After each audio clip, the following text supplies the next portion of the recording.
हरे कृष्ण, राधे राधे जी सबको। कार्तिक मास का 7वां अध्याय। आपने छठे अध्याय में श्रवण किया कि किस प्रकार नारद जी कहते हैं कि स्नान के बाद किस प्रकार कार्तिक मास में पूजा करें। इसमें पूजा के बारे में बताया गया है। पर्पण के समय जितने तिलों का उपयोग किया जाता है उतने ही वर्षों तक पितृ स्वर्गलोक में निवास करते हैं। तो आइए अब श्रवण करते हैं 7वां अध्याय।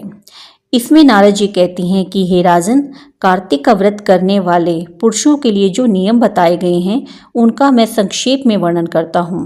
ध्यान देकर सुनो। अन्नदान देना, गौओं को घास अर्पण करना, वैष्णव पुरुषों के साथ वार्तालाप करना तथा दूसरे के दीपक को जलाना, इन सब कार्यों से मनीषी पुरुष धर्म की प्राप्ति बतलाते हैं। बुद्धिमान पुरुष दूसरे के अन्न, दूसरे की शैया, दूसरे की निंदा और दूसरे की स्त्री का सदा ही परित्याग करें तथा कार्तिक मास में तो इन्हें त्यागने की विशेष रूप से चेष्टा करें। उड़द, मधु तथा राजमा आदि अन्न कार्तिक का व्रत करने वाले मनुष्य को नहीं खाने चाहिए। दाल, तिल का तेल, भाव दूषित तथा शब्द दूषित अन्न का भी व्रती मनुष्य परित्याग करें। कार्तिक का व्रत करने वाला पुरुष देवता, वेद, द्विज, गुरु, गो व्रती, स्त्री, राजा तथा महापुरुषों की निंदा छोड़ दे। बकरी, गाय और भैंस के दूध को छोड़कर अन्य सभी पशुओं के दूध मांस के समान वर्जित है। ब्राह्मणों के खरीदे हुए सभी प्रकार के रस, तांबे के पात्र में रखा हुआ गाय का दूध, दही और घी, घड़े का पानी और केवल अपने लिए बनाया हुआ भोजन, इन सबको विद्वान पुरुषों ने आमिष के तुल्य माना है।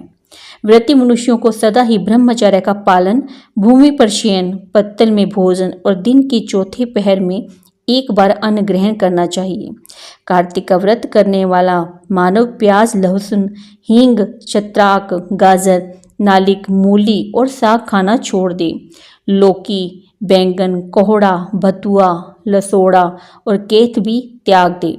जो कार्तिक में तेल लगाना, खाट पर सोना, दूसरे का अन्न लेना और कांस के बर्तन में भोजन करना छोड़ देता है, उसका व्रत परिपूर्ण होता है। गृहस्थ पुरुष रविवार के दिन सदा ही आंवले के फल का त्याग करे। इस पृथ्वी पर भोग और मोक्ष प्रदान करने वाले जितने भी क्षेत्र हैं वे सभी कार्तिक का व्रत करने वाले पुरुष के शरीर में निवास करते हैं।